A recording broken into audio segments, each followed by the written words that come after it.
Hello बच्चों, कैसे आप लोग? उम्मीद करते हैं बहुत अच्छे होंगे। आपकी स्टडी बहुत अच्छी चल रही होगी और आपकी स्टडी को और अच्छा करने के लिए इस चैनल पर बहुत सारे यूजफुल वीडियोज आते रहते हैं। इसलिए चैनल को अभी तक अगर आपने सब्सक्राइब नहीं किया है तो जल्दी से सब्सक्राइब करके अपना बेल आइकन क्लिक कर लें। देखिए यहाँ पर जो है आज हम बात करेंगे NIOS 12th क्लास हिस्ट्री की बात करेंगे। उसके सिलेबस की हम लोग बात करेंगे। बेसिकली मैं CBSE का हिस्ट्री पढ़ाता हूँ तो अच्छी खासी जानकारी है। और जब मैं हिस्ट्री पढ़ाता हूँ तो मैं काफ़ी बेसिक से ले जाता हूँ, काफ़ी पुराना ले जाता हूँ, एकदम से आदि मानव के टाइम से लेके वहाँ से लेके पहले मैं पूरा क्लियर करता हूँ। मेरा 2 क्लास तो केवल इसी में जाता है ताकि आपको हिस्ट्री अच्छे से समझ में आ सके। फिलहाल बहुत जल्द हिस्ट्री का सिलेबस भी अवेलेबल होगा आपके लिए और इवन आप मुझसे कांटेक्ट कर सकते हैं। हो सकता है आपके टाइम तक ये अवेलेबल रहे। कि आप वीडियो कब देख रहे हैं maybe I don't know. तो बहुत जल्द इसकी तैयारी चल रही है, तो इसके लिए आप मुझे कांटेक्ट कर सकते हैं। चलिए आगे बात करते हैं। देखिए अगर हम इसके बात करें तो इसका मॉड्यूल 1 जो है वो एंशिएंट इंडिया है। 20 मार्क्स का है ये, जिसमें आपका चैप्टर 1 जो है वो अंडरस्टैंडिंग इंडियन हिस्ट्री। सबसे पहले आपका इंडियन हिस्ट्री के बारे में अंडरस्टैंडिंग है, अपने भारत का इतिहास। 2 है आपका the geographical setting of India and pre historic cultures of India. तो ज्योग्राफिकल सेटिंग कैसे क्या उसके बारे में है, प्री हिस्टोरिक के बारे में है। 3rd आपका हड़प्पा सिविलाइजेशन। वाह क्या बात है। देखिए 2 ही तो था, एक तो हड़प्पा था, एक मोहनजोदाड़ो था। तो हड़प्पा सिविलाइजेशन के बारे में पढ़ना है इसमें। 4th वाला वैदिक एज है नहीं। 5th वाला आपका जनपद एम्पायर का है। 6th वाला आपका पोस्ट आपका मौर्य डेवलपमेंट का है। आपने सुना होगा चंद्रगुप्त मौर्य वगैरह का नाम सुना होगा, बहुत ही फेमस, बहुत मज़ेदार है, बहुत मज़ेदार है, बहुत बेहतर है ये। मतलब इससे बहुत कुछ सीखने को मिलता है। देखिए 7th गुप्त साम्राज्य के बारे में, उसके सक्सेसर्स के बारे में है। AD 750 लिखा हुआ है। और देखिए 8 में जो इंडिया का हिस्ट्री 750 से लेके 1200 तक का है। उसका 1200 के बाद फिर आप देखिए पृथ्वीराज चौहान वगैरह की कहानी लास्ट थे वो। उसके बाद से जो आगे का कहानी आप जानते हैं, बहुत लोग नहीं जानते हैं। इस पर मूवीज भी आई, बहुत सारी चीज़ें एपिसोड वगैरह भी TV वगैरह पे आते रहते हैं। तो कहने का मतलब ये इतना इंटरेस्टिंग होने वाला है कि आपको बहुत कुछ, मतलब आपकी जो इंटरेस्ट है, बट टीचर अच्छा होना चाहिए बताने वाला, मज़ा आ जाएगा आपको एकदम से। आगे हम लोग बात करते हैं मॉड्यूल 2 की बात करते हैं, मिडेवल इंडिया की बात करते हैं। 20 मार्क्स का है, जिसमें आप देखेंगे चैप्टर 9 जो है establishment and expansion of the Delhi सल्तनत। देखिए कितना बढ़िया से सिलेबस को तैयार किया गया है, बहुत बेहतर तैयार किया, धीरे धीरे करके। मतलब कहाँ वैदिक युग कहाँ से कहाँ ला रहा है, धीरे धीरे करके आपको दिल्ली सल्तनत ला रहा है। मतलब 1200 के बाद से जो स्टार्ट हुआ दिल्ली सल्तनत, सुल्तान वगैरह का, वो आ रहा है वहाँ पर। क्योंकि 1600 तो अंग्रेज आ गया था, 1600 से वहाँ से अंग्रेजों का यहाँ स्टार्ट हो गया था। वो जो मुगल साम्राज्य था उसको और ख़त्म करने की कोशिश कर रहा था। तो आप तो जानते ही फिर 1947 में भारत आज़ाद हुआ। तो ये पूरा का पूरा तो मेरे दिमाग में छपा हुआ है, जो मैं आपको भी छपवा दूंगा, कोई दिक्कत वाली बात नहीं है। फिर देखिए 10th वाले एस्टेब्लिशमेंट ऑफ मुगल रूल। तो मुगल रूल का कैसे एस्टेब्लिशमेंट हुआ। 11th emergence of the regional state कैसे हुआ। देखिए 12 में क्या लिखा है, एडमिनिस्ट्रेटिव सिस्टम ऑफ इंस्टीट्यूशंस। देखिए हर चीज़ आज भी भारत में देखिए एक एडमिनिस्ट्रेटिव सिस्टम होता है, तो उस टाइम का फिर हमें पढ़ना है इसमें। 13 इकोनॉमी ऑफ मिडावल इंडिया, में इकोनॉमी कैसे थी। 14 यहाँ पर है cultural developments of medieval India and 15 है अंडरस्टैंडिंग द 18th सेंचुरी। एक चीज़ मैं आपको बता देता हूँ, जैसे 18th सेंचुरी लिखा है तो आप एक बैक बोलेंगे, मतलब 700 से लेकर 799, तो उसको हम लोग बोलते हैं 18th सेंचुरी। जैसे कि अभी कैसा चल रहा है 2000 से लेकर 2099 तक, है ना। लिख रहे हैं 2020 लिखते हैं, लेकिन बोलते हैं 21st सेंचुरी, बोलते हैं एक ज़्यादा लिखते हैं एक कम।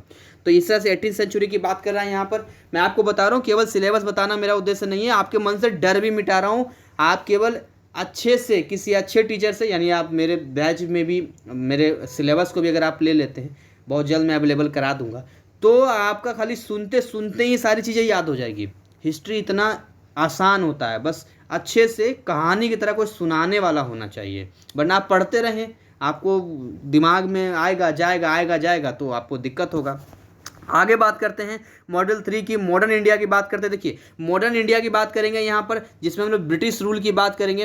और ब्रिटिश रूल की बात करेंगे, थोड़ा सा मिस्टेक यहाँ टाइपिंग में है, 8057 गलत लिखा हुआ है, वो 1857 होगा वहाँ पर। यानी कि 1857 की लड़ाई आप अच्छे से जानते हैं। कहते हैं भारत जो है ना 1857 में ही आज़ाद हो जाता, लेकिन यूनिटी नहीं रहा, या अंग्रेजों ने दबा दिया, बहुत सारी चीज़ें उस समय के हम बोल सकते हैं। उसके बाद 17 इकोनॉमिक चेंजेस कैसे हुआ, सोशल चेंजेस कैसे हुआ, popular resistance to company rule क्या रहा, ये सारी चीज़ें यहाँ पर हम लोग देखेंगे कि भाई मतलब फूट डालो राज करो।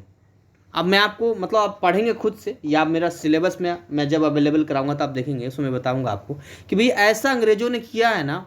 मैं आज ये हिस्ट्री पढ़ा रहा था तो उसमें मैं देख रहा था कि भाई उसमें ना ऐसा ऐसा रेगुलेटिंग एक्ट लाया, ऐसा ऐसा लाया 1773 में रेगुलेटिंग एक्ट लाया। उसके बाद उसमें बंगाल के गवर्नर को जो है ना गवर्नर जनरल बना दिया।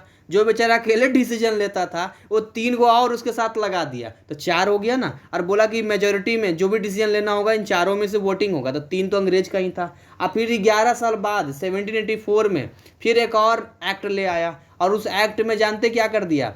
एक्ट लाने के बाद जो है उसके बाद कहा कि फिर एक कमेटी बनाते हैं। अब ये कमेटी ना गवर्नर जनरल को अपॉइंट करेगा। लो अब ये चुनेगा गवर्नर जनरल और कुछ भी होगा तो इस कमेटी से परमिशन लेगा। तो इस तरीके से अंग्रेज अपने हिसाब से काम करते, जो मन करता था एक्ट लाते थे, मतलब ना कैसे छुए चाहे ऐसे छुए, अपना काम करवा के रहते थे वो। तो ये क्या क्या चीज़ें अपने बहुत अपने फ़ायदे के लिए बहुत कुछ उन्होंने किया। कई बार सोचता हूँ ना बहुत बुरा लगता है इस बात को लेकर। मामूली बात है 200 सालों तक, मतलब सोच के ही ऐसा लगता है आपके घर में कोई आ जाए और आपको इस तरह से करे। खैर आगे बढ़ते हैं, हम लोग मॉड्यूल 4 की बात करते हैं। मैं बहुत इमोशनल हो जाता हूँ, खासकर हिस्ट्री वाले में बहुत कंट्रोल करके मैं पढ़ाता हूँ। आप जब अगर मेरा सिलेबस अगर आप पढ़ेंगे या कभी मैं अभी मेरा सुनेंगे कभी तो आप भी बहुत इमोशनल हो जाएंगे। क्योंकि एक सच्चा हिंदुस्तानी जो होगा ना, हालांकि आप सभी हम सभी सच्चे हिंदुस्तानी ही हैं, बस सही तरीके से जानकारी नहीं होती है। और सही जानकारी जब आता है ना तो कौन बर्दाश्त करेगा अपनों के बारे में इस तरह से सुनकर कि अंग्रेज़ों ने क्या क्या कैसे किया। खून तो खौलता ही है ना। तो ये जो इमोशन होता है ना, फिर वो उस समय जब मैं पढ़ाऊँगा, जब पढ़ेंगे तो ये फिर आप नहीं देखेंगे कि आपका सिलेबस है, आप भूलेंगे ही नहीं, ज़िंदगी लाइफ टाइम आपको याद रहेगा। तो ये चीज़ें होती है, इस सिलेबस से हटके होता है, आप अच्छा स्कोर भी करेंगे। तो यहाँ मॉड्यूल 4 में है India national movement and contemporary India, जो 15 मार्क्स का। इसमें नेशनलिज्म में देखिए, नेशनलिज्म में तो इसमें जनरली जो है नेशनलिज्म में जैसे कि आप यूरोपियन में फ्रांस का हो गया, आपका जर्मनी का हो गया, तो नेशनलिज्म में फिर भारत का भी नेशनलिज्म होता है वहाँ पर। तो देखिए नेशनलिज्म मतलब देशभक्ति होता है, मतलब देश के लिए आप कितना नेशनल कितना सोचते हैं, तो नेशनलिज्म हो गया वो। And 21 national movement and Indian democracy. अब भारत की बात करेगा, क्या नेशनल मूवमेंट रहा, वो डेमोक्रेसी क्या रहा, तो इस तरह का है। आपने बहुत सारा सत्याग्रह वगैरह भी महात्मा गांधी का आपने सुना, आंदोलन वगैरह सुना। तो ये चीज़ें ठीक है, वो तो 2 वर्ल्ड वार हो गया तो समझ लो भारत के लिए वरदान हो गया। ये 1914 से 1918 में जो फर्स्ट वर्ल्ड वार हुआ था उसी में तो भारत को लाभ मिला, जिससे अंग्रेज बिजी थे और यहाँ इंडियन कहीं ना कहीं इंडस्ट्री ग्रो किया।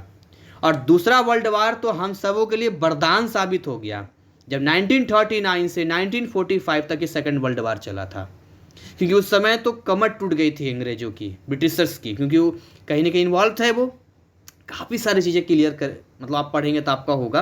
तो कहीं ना कहीं ये चीज़ें हैं भाई, नेशनल मूवमेंट वगैरह का इसमें चीज़ें हैं, बहुत सारी चीज़ें हैं जो मैं बहुत कंट्रोल कर रहा हूँ, क्योंकि मुझे वीडियो लंबा नहीं करना, मुझे का सिलेबस बताना है, ठीक है। मॉड्यूल 5 की बात करते हैं, 20th सेंचुरी वर्ल्ड की बात करेंगे। 20th सेंचुरी मतलब आपका 1900 से लेकर 1999 की इसमें हम लोग बात करेंगे। 20 तो ये अभी तो 21st में चल रहे हैं, मतलब इससे पहले जो था। तो देखिए 1900 से लेंगे तो सारा काम तो वहीं से स्टार्ट हुआ। चाहे महात्मा गांधी का एंट्री करना हो, है नहीं, उस 1914 के बाद से ही स्टार्ट हुआ। उसके बाद भारत का आज़ाद होना हो या आज़ाद भारत में किस तरह से, सारी चीज़ तो उसी में इन्वॉल्व हो जाता है फिर उसमें। तो देखिए इसमें legacy of 19th century, world war 1 देखिए कितना बढ़िया से दिया है। World war 1 and Russian revolution, Russia के साथ तो मजाक हो गया था। देखिए वर्ल्ड वार 1 में रशिया ने इतना सैनिक दिया, इतना पैसा लगाया, सब कुछ किया, और लड़ाई खत्म होने का नाम ही नहीं ले रहा है, खत्म होने का नाम ही नहीं ले रहा है। और शुरू कौन किया था? जर्मनी शुरू किया, है नहीं, और ख़त्म होने का नाम ही। रशिया की जनता बड़ी परेशान, अपने वहाँ के जो सम्राट था उसको कितना प्रेशर डाला कि तुम वापस हो जाओ, वापस हो गया। और उसकी जगह कौन आ गया? अमेरिका आ गया। और जैसे अमेरिका उसकी जगह आ गया तो अमेरिका कंडीशन के साथ आया था कि जो प्रॉफिट रशिया को मिलना था वो हम लेंगे, इन्वेस्टमेंट तो रशिया को था। और अगले ही साल जो है 1970 में रशिया निकला, अमेरिका एंट्री किया, 1918 में इसकी पार्टी जीत गई, है नहीं। और जीतने के बाद तो आप जानते हैं जर्मनी के साथ क्या किया, उसके तो ऐसा किया कि हिटलर वगैरह, तभी तो इतना गुस्सा था। खैर वो बहुत लंबा हो जाएगा, मुझे ये सब नहीं जाना। तो वो रशियन रिवॉल्यूशन, इसके बारे में पढ़ना है। फिर 24 में the interval war period and the second world war, फिर सेकेंड वर्ल्ड वार के बारे में है। अब सेकंड तो वही तो है, शुरू से अमेरिका और रसिया के बीच में क्यों मनमुटाव रहता है, क्यों कोल्ड वार रहता है, यही तो वजह है जो फर्स्ट वर्ल्ड वार में हुआ था। और सेकंड वर्ल्ड वार में हालांकि अमेरिका और यूनाइटेड नेशन, ये सॉरी सोवियत यूनियन, अब पढ़ेंगे कि सोवियत यूनियन के नाम से था, सोवियत यूनियन टूटा तब रसिया बना, उसमें रसिया के साथ और भी यूक्रेन वगैरह देश उसी में थे।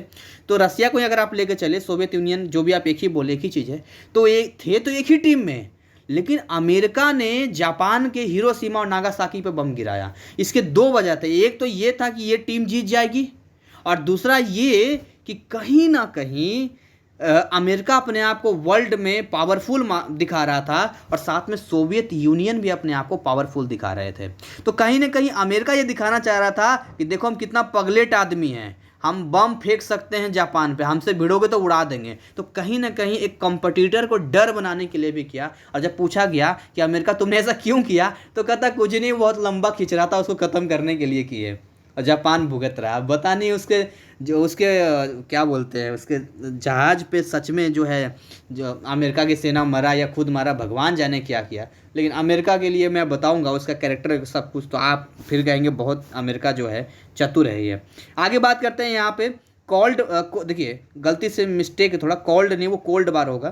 Cold war in its effect, cold war तो डिटेल में बताऊंगा, वही तो मैं आपको कोल्ड वार अभी बता रहा था। इतना इंटरेस्टिंग टॉपिक है ना, कभी आप भूलेंगे ही नहीं। अभी तो कि थोड़ा थोड़ा बता रहा हूँ तो आपको इंटरेस्ट पैदा हो रहा होगा। 26 देखिए नेशनल लिबरेशन मूवमेंट के बारे में यहाँ पर है। 27 है social transformation in the 20th century, and 28 है changes in the 20th century, क्या क्या चेंजेस वगैरह। आगे हम लोग बात करते हैं मॉड्यूल 6A की बात करते हैं। इसमें है 15 मार्क्स का है। एक मॉड्यूल 6B भी है ना, ये ऑप्शनल होते हैं, हालांकि TMA का है ये, और इसमें थ्योरी में भी पूछा जाता है। ये हिस्ट्री एक ऐसा सब्जेक्ट है जहाँ इसमें TMA वाला भी पूछता है। हालांकि दोनों ही 6A और 6B दोनों ही 15-15 मार्क्स के हैं, इन ऑप्शनल है ये। देखिए 6A है evolution of a state in India. उसके अलावा आप देखेंगे 29 है इसमें chapter, towards the formation of a state, state वगैरह कैसा बना, अर्ली स्टेट कैसा था, मिडाइवल स्टेट, कॉलोनिकल स्टेट, ये सब कुछ इसके बारे में पढ़ना, इवोल्यूशन कैसे स्टेट हुआ। देखिए अगर आप मैं उन सरदार वल्लभ भाई पटेल को जितना नमन करे ना उतना कम है। ऐसे ही नहीं लौह पुरुष उनको कहा जाता है। अगर सरदार वल्लभ भाई पटेल नहीं होते ना तो भारत आज एक राष्ट्र ना होता, ना जाने कितने देश इस भारत से, मतलब छोटे छोटे, बिहार अलग देश होता, दिल्ली अलग देश होता, मुंबई अलग देश होता, महाराष्ट्र अलग होता। मतलब सरदार वल्लभ भाई पटेल की एक ये है, मतलब ये आप जानेंगे, ये पता होना चाहिए ना सबको, तो इसलिए तो ये सब्जेक्ट पढ़ते हैं। फिर कॉलोनिकल में जाएंगे, अंग्रेजों के टाइम में तो किस तरह की चीज़ें थी, उसको कॉलोनिकल कहते हैं हम लोग यहाँ पे। अब देखिए कॉलोनी का मतलब जानते हैं, कॉलोनिकल आता है वही जो कहीं ना कहीं जैसे भारत क्या था, कॉलोनिकल था। लेकिन आजकल क्या है कि आपको नहीं पता होता है तो बोले, जैसे मैं भी रहता हूँ तो कहाँ दिलसाद कॉलोनी, तो हम कॉलोनी में रहते हैं, लेकिन एक्चुअली पता चला अच्छा कॉलोनी, अच्छा यहाँ से इसकी उत्पत्ति हुई है।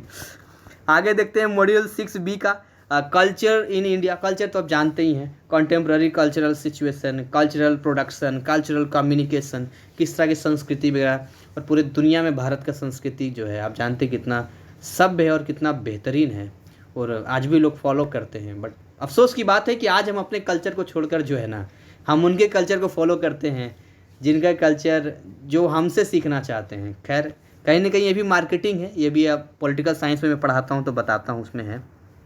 और इस तरीके से जो है the best preparation for NIS all exam, और यहाँ से आपको मिलता है।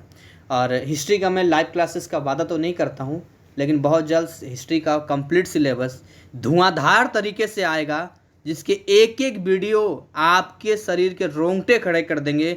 कभी आपको गुस्सा भी आएगा, अपने देश के बारे में जानेंगे तो, क्योंकि मैं बहुत दिल से पढ़ाता हूँ, इमोशन से जुड़ा हुआ इंसान हूँ। और बाहर के बारे में पढ़ेंगे तो कभी आपको फ़नी भी लगेगा, कभी आपको सीखने को भी मिलेगा, बहुत सारी चीज़ें आपको जानने को मिलेगी। मेरा व्हाट्सअप नंबर है 9643480201, कभी भी आप कांटेक्ट कर सकते हैं। हमारी शुभकामनाएं हमेशा आपके साथ हैं। ऐसे ही हंसते खिलखिलाते मुस्कुराते रहें और अच्छे मार्क्स लाएँ। Thank you, wish you all the best.